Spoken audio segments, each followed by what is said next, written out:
Assalamualaikum warahmatullahi wabarakatuh, sahabat-sahabatku sekalian. Hari ini kita bertemu lagi. Saya ingin mengajak kita untuk membahas materi yang saya beri judul Sifat Publik pada Properti Pribadi. Saya ulangi, materi kita hari ini adalah materi yang saya beri judul Sifat Publik pada Properti Pribadi.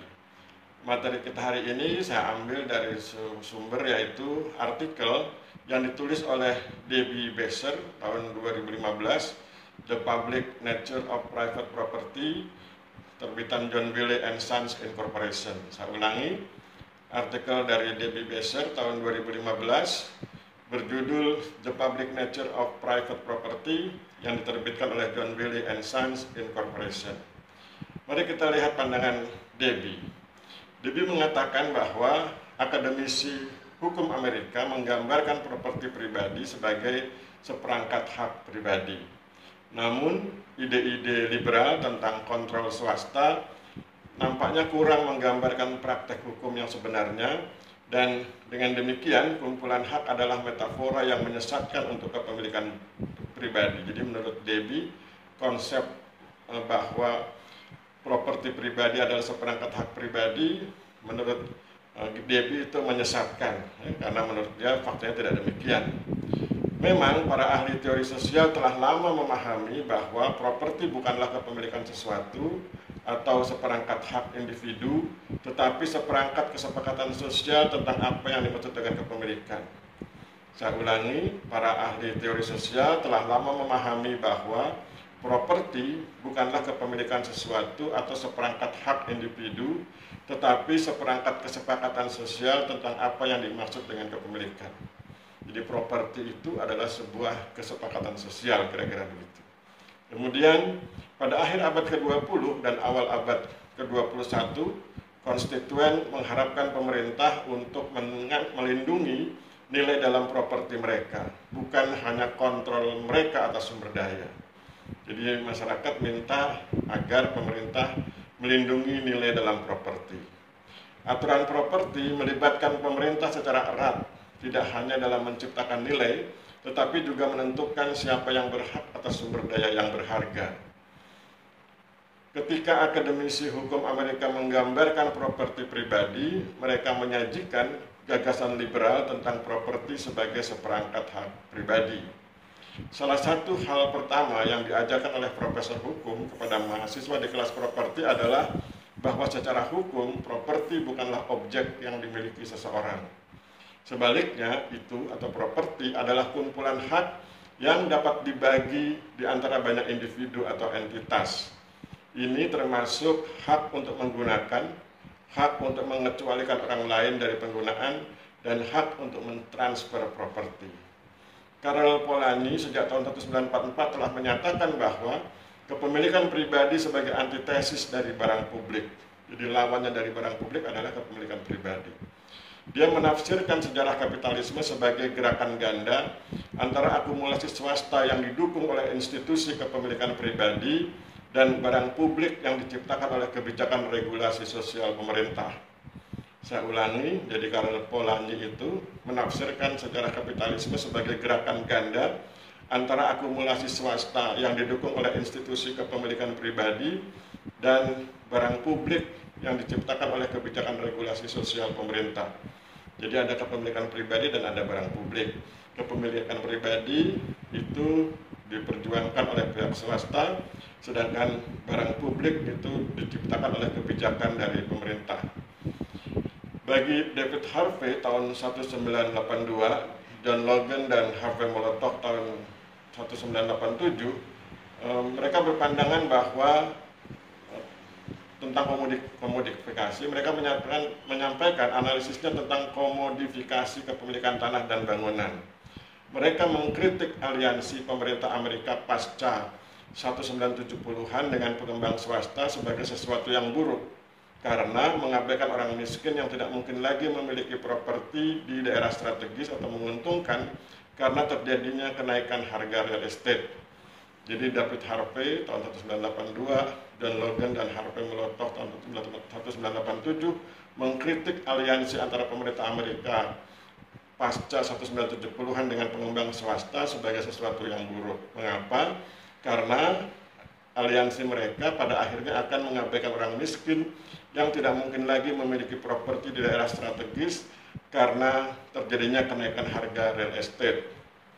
Ketika privatisasi telah menjamur di seluruh dunia, institusi liberal ini tampaknya telah menjadi hegemonik. Sejak awal gagasan kepemilikan pribadi sebagai seperangkat hak individu tampak mendasar bagi demokrasi liberal kapitalis. Jadi sejak awal gagasan kepemilikan pribadi sebagai seperangkat hak individu tampak mendasar bagi demokrasi liberal kapitalis.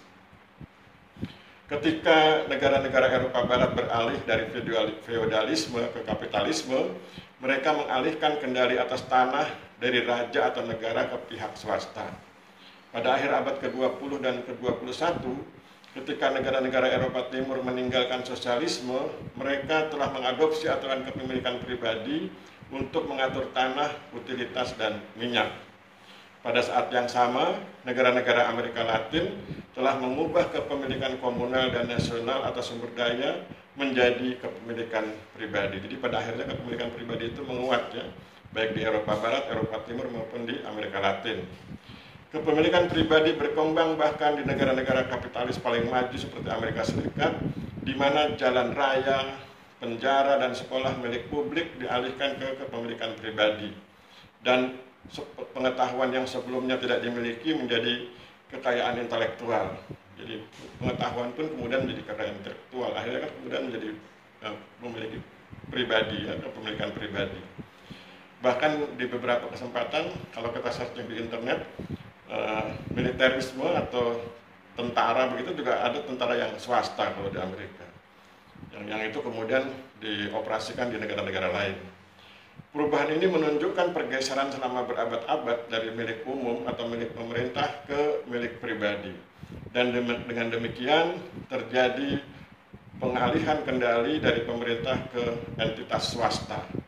Pada kenyataannya, batas antara milik publik dan pribadi sangatlah kabur.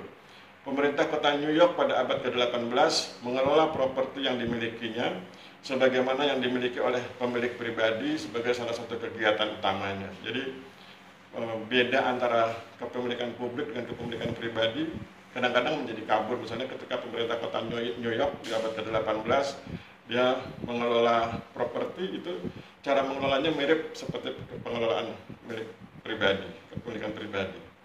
Sejarawan Samuel Bass Warner tahun 1987 mencirikan atau menceritakan Philadelphia pada abad ke-19 sebagai kota pribadi karena keterlibatan erat pemerintah dalam mendukung pembangunan ekonomi swasta, khususnya pertumbuhan real estate. Jadi pemerintah intervensi untuk mendukung swasta, berarti pemerintah intervensi untuk mendukung hak kepemilikan pribadi.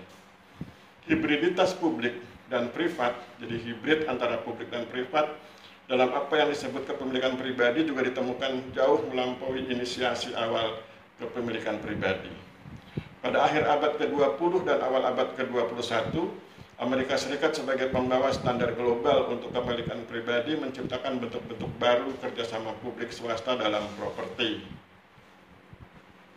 Pada 1980-an dan 1990-an, pemerintah kota mengembangkan kemitraan publik swasta yang inovatif untuk mendorong pembangunan pusat perbelanjaan, pusat konvensi, arena olahraga, dan pusat perjudian di tanah publik dan swasta yang formal. Itu di Amerika Serikat ya. Kemudian dalam kemitraan ini dan kemitraan lainnya, pemerintah menyumbangkan tanah, perbaikan infrastruktur, dan keringanan pajak serta peraturan untuk proyek-proyek yang dibangun dan sebagian besar dikendalikan oleh entitas swasta. Jadi pemerintah Amerika Serikat itu sangat mendukung kepemilikan pribadi, jadi mendukung swasta. Untuk layanan yang dibutuhkan di luar pembangunan skala besar seperti itu, pemerintah juga telah menciptakan bentuk baru koordinasi publik swasta untuk mempertahankan properti. Pemerintah federal dan lokal melembagakan kontrak voucher dan subsidi untuk sekolah, perumahan, dan penjara yang dimiliki dan dioperasikan oleh swasta. Selain itu, entitas publik dan entitas swasta baru telah muncul dengan kekuatan hukum untuk mengontrol properti. Jadi dari kisah ini kita memahami bahwa pemerintah Amerika Serikat sangat mendukung pihak swasta, jadi mendukung hak kepemilikan pribadi. Jadi hal-hal yang awalnya bersifat publik kemudian beralih menjadi bersifat kepemilikan pribadi. Jadi misalnya tadi dikasih contoh sekolah, perumahan, penjara, bahkan tadi saya sampaikan juga di beberapa situs di internet diceritakan bagaimana militer juga ada yang bersifatnya swasta. Bahkan teknologi militer kan sebagian besar atau mungkin malah sepenuhnya dikuasai oleh swasta. Jadi demikianlah diskusi atau materi kita hari ini. Mudah-mudahan bermanfaat, mudah-mudahan menambah wawasan. Saya akhiri pertemuan kita, mohon maaf bila terjadi kesalahan. Wabillahi taufiq wal hidayah. Wassalamualaikum warahmatullahi wabarakatuh.